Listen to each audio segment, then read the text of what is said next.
नमस्कार मित्रों, पुनः आपका स्वागत है।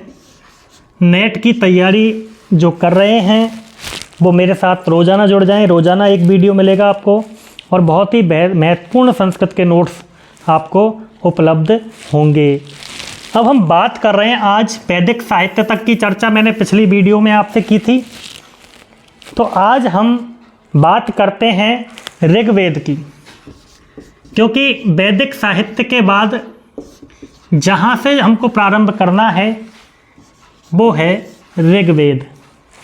ऋग्वेद की जब हम चर्चा करें तो ये ऋग्वेद के विषय में आपको बता दूं कि ये सबसे प्राचीन वेद है, सबसे प्राचीन साहित्य है, ये सबसे प्राचीन साहित्य है और सबसे पुराना, चारों वेदों में सबसे पुराना, प्राचीन, सबसे पहले बना हुआ, पहले नंबर पे आने वाला सबसे पुराना वेद है। तो हमने ये देखा कि सबसे प्राचीन वेद है और सबसे पुराना वेद यही है, सबसे प्राचीन साहित्य भी यही है। साहित्य की दृष्टि से बात करें, यदि साहित्य की चर्चा होती है तो सबसे प्राचीन साहित्य भी यही है। तो देखिए ऋग्वेद में क्या है, ये मैंने वैदिक साहित्य में आपको बताया था कि ऋग्वेद ऋचाओं का संग्रह है। ऋचाएँ किसे कहते हैं तो आपको ये पहले बता चुका हूँ कि ऋचाएँ कहते हैं मंत्रों को। तो ऋचाओं का संग्रह यानी ऋचाएँ कहते हैं मंत्रों को, तो मंत्रों का संग्रह ही ऋग्वेद है और इसमें देवताओं के स्तुति परक मंत्रों की देवताओं के स्तुति परक मंत्रों का संग्रह किया गया है। तो ऋग्वेद जो सबसे पुराना वेद है, इसमें ऋचाओं का संग्रह है। अब हम ये देखते हैं कि सबसे पहले, जो कि वैदिक साहित्य में मैंने आपको बताया था कि जो वेद व्यास जी हुए उन्होंने सबसे पहले ऋग्वेद पैल ऋषि को पढ़ाया था। पैल ऋषि उनके विद्यार्थी थे और पैल ऋषि ने सबसे पहले ऋग्वेद को वेद व्यास जी से पढ़ा था। अब हम बात करें कि चलिए ये तो हमने देख लिया, कुछ लोग ऋग्वेद का समय 1500 ईसा पूर्व भी मानते हैं, लेकिन ऋग्वेद सबसे पुरानी रचना है। सृष्टि के सबसे प्रारंभ में ऋग्वेद ही था। इसके बाद हम बात करें, पैल ऋषि ने इसको पढ़ा, तो इसके जो ऋषि हैं वो पैल ऋषि हैं जिन्होंने इसको सबसे पहले अध्ययन किया था वेद व्यास जी द्वारा। इसके बाद क्योंकि प्रत्येक वेद का एक ऋत्विज होता है, ये भी मैंने पूर्व वीडियो में बताया था। तो ऋग्वेद के जो ऋत्विज हैं वे हैं होता नाम के जो ऋत्विज हैं वो ऋग्वेद के हैं। ये पूर्व जानकारी पूर्व वीडियो में दे दी गई थी। अब आज ऋग्वेद की नई जानकारी के विषय में हम पढ़ते हैं। तो मित्रों आपको बता दूं कि ऋग्वेद को बहुत ही आसान है पढ़ना और याद करना। पूरी जानकारी आपको इसी वीडियो में मिलेगी। देखें ऋग्वेद का हम वर्गीकरण देखते हैं कि ऋग्वेद का वर्गीकरण किस प्रकार से है। तो ऋग्वेद के वर्गीकरण पर जब हम चर्चा करते हैं तो ऋग्वेद के दो प्रकार से इसको विभाग किए गए, बांटा गया है। एक तो बांटा गया है ऋग्वेद को मंडल क्रम के अनुसार, यानी जैसे हमारी किताब को चैप्टर में बांटा जाता है, पाठ में बांटा जाता है, लेसन में बांटा जाता है, उसी प्रकार से ऋग्वेद को मंडल में बांटा गया है और दूसरा विभाजन किया गया है इसका अष्टक क्रम के अनुसार। एक तो किया गया है मंडल क्रम के अनुसार, दूसरा किया गया है अष्टक क्रम के अनुसार। तो ऋग्वेद को दो प्रकार से विभाजित किया जाता है। एक तो किया जाता है मंडल क्रम के अनुसार और एक किया जाता है अष्टक क्रम के अनुसार। तो मंडल क्रम और अष्टक क्रम दोनों में अंतर क्या है और दोनों में विभाजन कैसे किया गया है, इस चीज़ को अब हम पढ़ते हैं। तो ऋग्वेद में सबसे पहले ये जो मैंने जानकारी दी आपको ज्ञात हो गई होगी।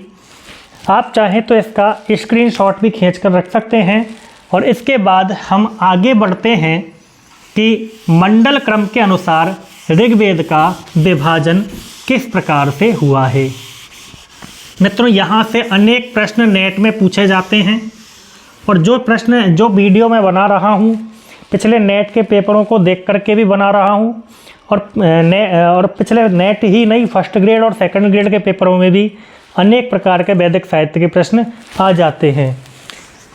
तो जैसे कि साधारण एक प्रश्न बनता है कि ऋग्वेद में, सबसे पहले हम पढ़ रहे हैं मंडल क्रम के अनुसार विभाजन, और उसके बाद बताता हूँ प्रश्न क्या है।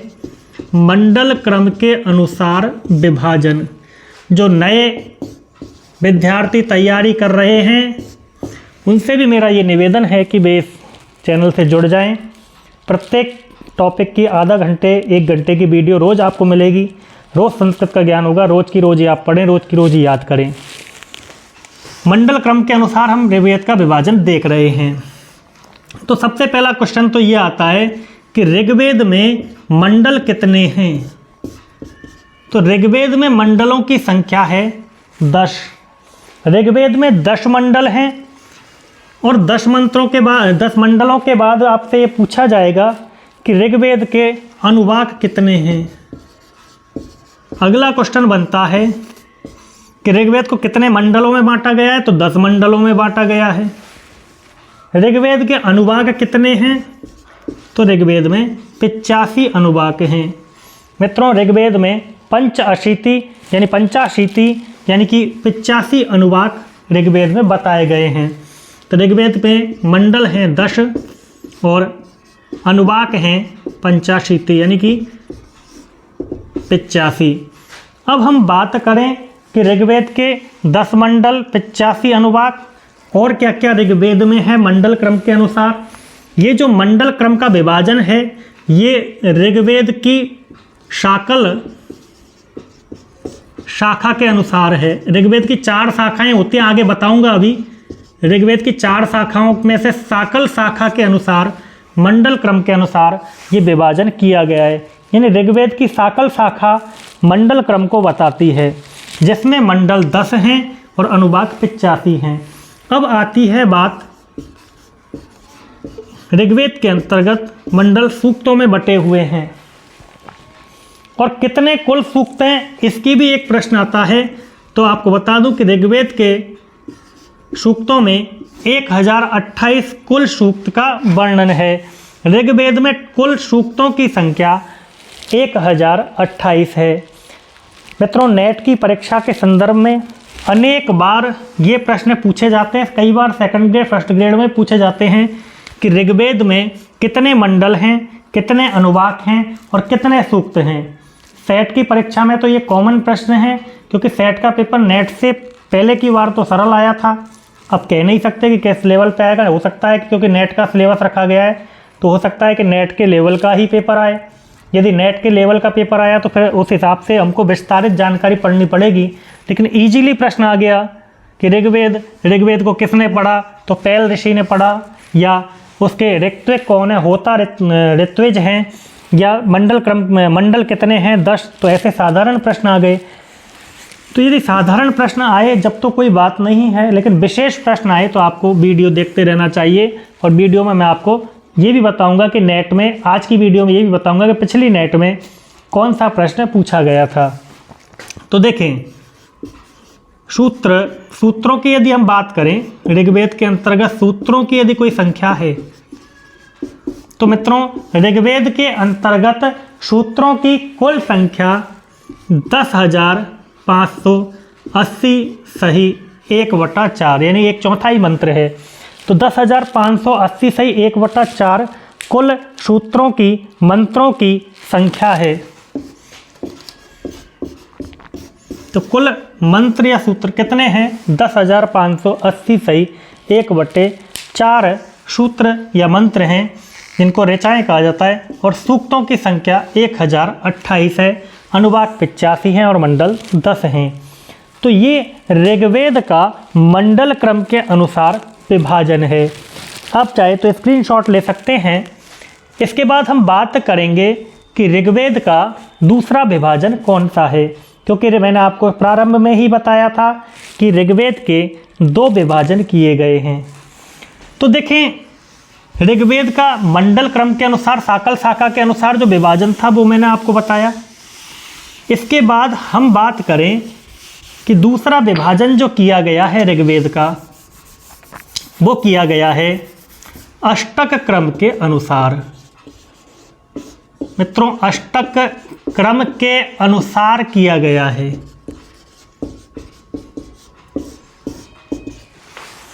अष्टक क्रम के अनुसार।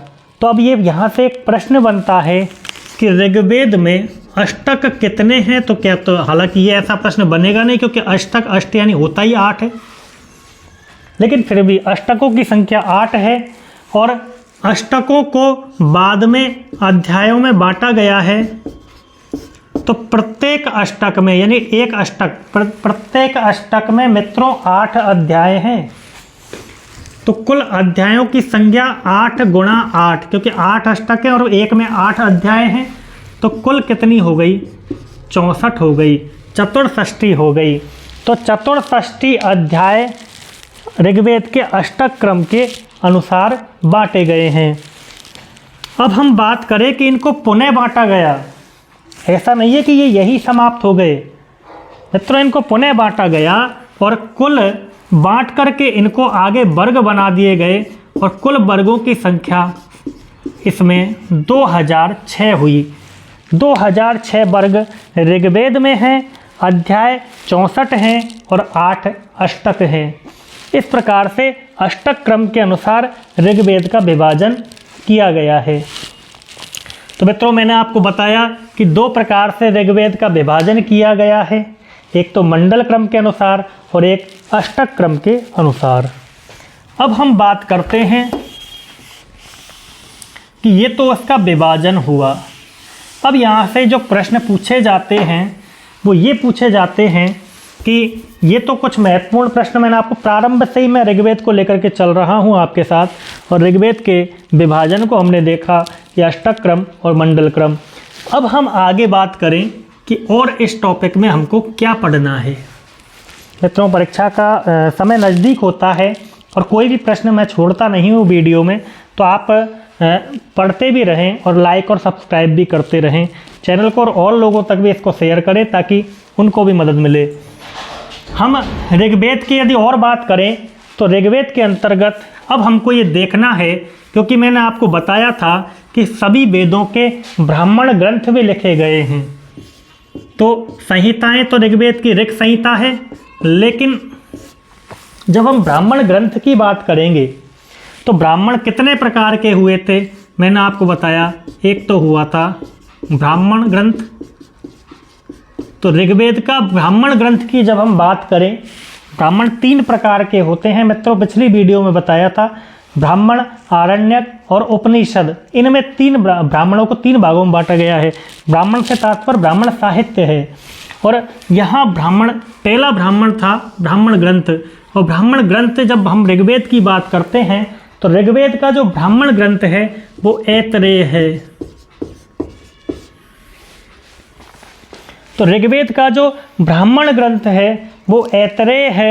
और यदि हम बात करें कि ऋग्वेद का आरण्यक कौन सा है,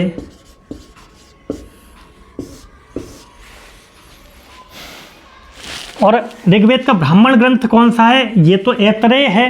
और एक ब्राह्मण ग्रंथ और होता है मित्रों, और वो होता है सांख्यायन।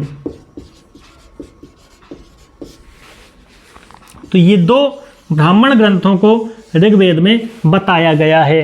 तो यहाँ से ये पूछा जाता है, कई बार पूछा गया है कि निम्न में से ऋग्वेद का ब्राह्मण ग्रंथ कौन सा है। ऐतरेय और सांख्यायन, ये 2 प्रकार के ऋग्वेद के ब्राह्मण ग्रंथ हैं।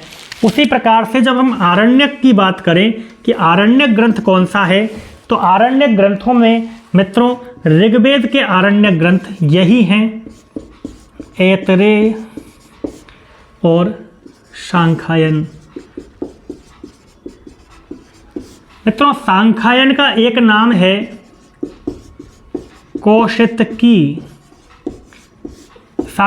तो ऑप्शन में आपसे पूछ ले कि ऋग्वेद का ब्राह्मण या आरण्यक ग्रंथ कौन सा है, ऑप्शन में आपको सांख्यायन मिले या सांख्यायन नहीं मिले, आप सांख्यायन याद करके जाएं, और कौशितकी दे रखा हो तो कौशितकी सांख्यायन का ही नाम है, आपको ये ध्यान रखना है। अब हम बात करें कि ब्राह्मण ग्रंथ हो गए, आरण्यक हो गए, तो फिर तीसरा ग्रंथ आता है उपनिषद। कि ऋग्वेद का उपनिषद कौन सा है, तो आपके बता दूं कि ऋग्वेद के 3 उपनिषद हैं मित्रों। ऋग्वेद के 3 उपनिषद हैं। इसमें पहला उपनिषद है ऋग्वेद का ऐतरेय उपनिषद, जो इसी के नाम पर है। इसी ऐतरेय के नाम पर ऐतरेयोपनिषद नाम से ऋग्वेद का उपनिषद है। दूसरा है सांख्यायन का दूसरा नाम कौशितकोपनिषद। ये मित्रों ऋग्वेद का दूसरा उपनिषद है। और जब हम बात करें कि तीसरा उपनिषद कौन सा है, तो ऋग्वेद का जो तीसरा उपनिषद है वो है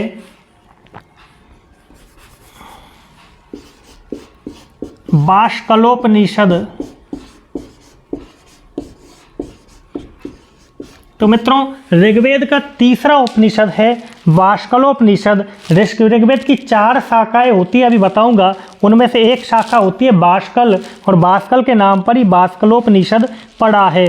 तो ऐतरेय उपनिषद हमको इससे याद रहेगा, ब्राह्मण ग्रंथ ऐतरेय है तो ऐतरेय उपनिषद है। इसी प्रकार से सांख्यायन दूसरा नाम इसका कौशित की हमने यहाँ पढ़ाई है, तो कौशितकोपनिषद हमको याद रहेगा ऋग्वेद का। और इसके बाद बाष्कलोपनिषद, क्योंकि शाखा होती है ऋग्वेद की 4, उनमें से एक शाखा का नाम बाष्कल है, इसलिए बाष्कलोपनिषद इस प्रकार से होता है। अब हम बात करें कि ऋग्वेद के जो ये ग्रंथ हैं, इनमें से कई प्रश्न पूछे जाते हैं और आपको ऐसे कि ऐसे ये याद होने चाहिए। अब हम थोड़ा सा आगे चलते हैं।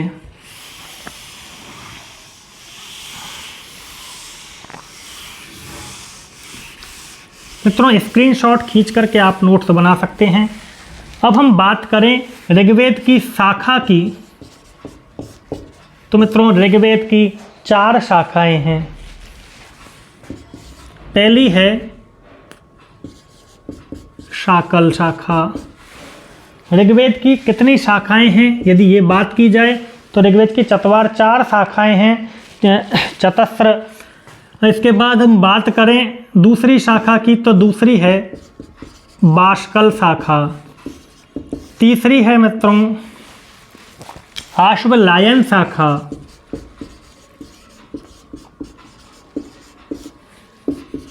और चौथी है मांडुकायन शाखा। तो शाकल, बाष्कल, आश्वलायन और मांडुकायन, ये 4 ऋग्वेद की शाखाएं हैं। और इन चारों को हमको याद रखना है, क्योंकि कई बार प्रश्न पूछा जाता है कि निम्न में से ऋग्वेद की कौन सी शाखा है। शाकल, बाष्कल, आश्वलायन और मांडुकायन, ये चारों शाखाएं ऋग्वेद की हैं। अब हम ये बात करें मित्रों कि ऋग्वेद के विषय में और हमको क्या याद रखना है। तो 4 शाखाएं हमने याद रखी, शाकल, बाष्कल, आश्वलायन और मांडुकायन।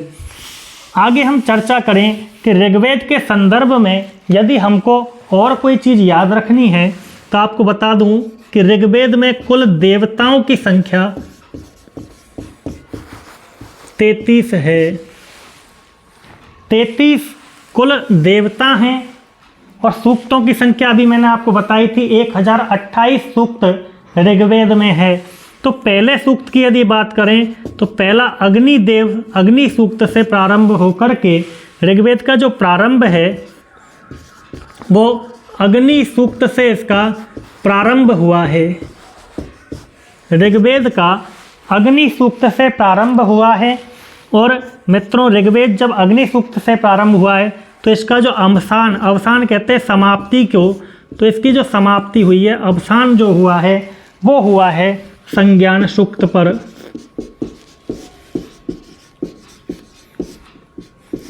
संज्ञान सूक्त पर इसका अवसान हुआ है। तो हमने ये देखा कि कुल देवता 33 इसमें हैं और अग्नि सूक्त से प्रारंभ है, अवसान संज्ञान सूक्त पर हुआ है। क्योंकि मित्रों मैंने आपको बताया था कि ऋग्वेद में देव स्तुति परक मंत्र हैं,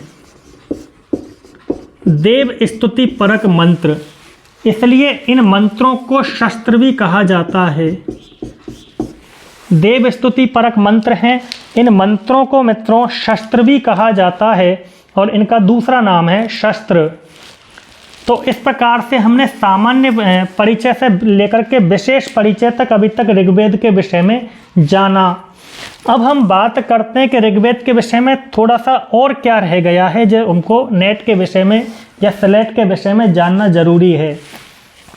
तो इतना बताने के बाद आगे मैं आपको बताऊं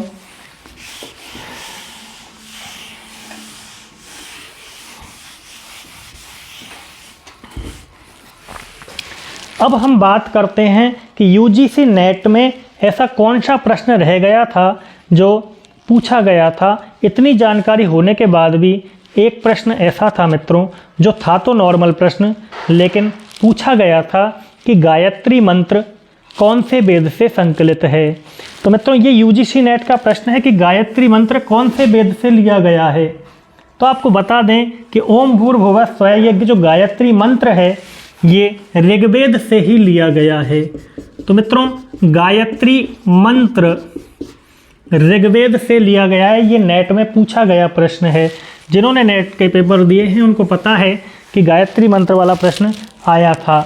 इसके बाद हम बात करें, इसी के साथ साथ मैं आपको बता दूं कि गायत्री मंत्र ही नहीं, महामृत्युंजय मंत्र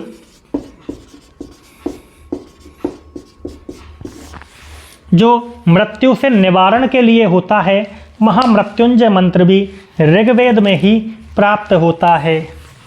इसके अतिरिक्त मित्रों श्री सूक्त या लक्ष्मी सूक्त जिसे हम कहते हैं, ये सूक्त श्री सूक्त, लक्ष्मी सूक्त आदि सूक्त भी ऋग्वेद के अंतर्गत ही प्राप्त होते हैं। तो ये थोड़ा सा जानकारी और हमको ऋग्वेद के विषय में रखनी है। मित्रों ऋग्वेद से यदि कोई प्रश्न पूछा जाएगा तो इतनी जानकारी मैंने आपको दी है कि यहाँ से आपका यूजीसी नेट कभी प्रॉब्लम हो ही नहीं सकती। यहाँ तक कि कॉलेज लेक्चरर एग्ज़ाम में भी ऋग्वेद का यदि कोई प्रश्न आता है तो वो इससे बाहर नहीं जाएगा। यहाँ तक कि मैंने आपको संक्षिप्त जानकारी दी है। आज के जब हम इनकी शाखाओं को पढ़ेंगे या आगे अन्य चीज़ों को हम पढ़ेंगे तो वैदिक साहित्य में जब अभी तो हमने प्रवेश किया है सामान्य परिचय के रूप में। अभी तो चारों वेदों का मैं सामान्य परिचय दे रहा हूँ। जब इसके अंदर हम घुसेंगे तो विस्तारित से विस्तारित वैदिक साहित्य आगे से आगे तक जाएगा। तो मित्रों मेरे साथ बने रहिए इसी यूट्यूब चैनल पर जिसका नाम है विनय भारत शर्मा, और इसी चैनल पर मैं आपको एक से बढ़कर के एक साहित्य की, संस्कृत की जानकारी उपलब्ध करवाऊंगा। मित्रों थोड़ा सा हो सकता है कि वीडियो क्वालिटी कमज़ोर हो या कैसी भी हो, लेकिन यदि आप पढ़ेंगे तो मित्रों ज्ञान की कोई कमी नहीं है, ये मेरा पूरा विश्वास है। और आप जब पढ़ेंगे तो आपको लगेगा कि वास्तव में हमने ये वीडियो देखी तो बहुत सारी नॉलेज हमको वीडियो देखने से हुई। इसके लिए आपको कोई कोर्स खरीदने की आवश्यकता नहीं है, यहीं इसी वीडियो यूट्यूब चैनल पर मैं आपको पढ़ाऊँगा और निश्चित ही आपका कोर्स पूरा होगा। इसी आशा के साथ कि आप मुझसे जुड़े रहेंगे और सब्सक्राइब करेंगे मेरे चैनल को और लोगों तक पहुंचाएंगे। इसके लिए धन्यवाद बहुत बहुत।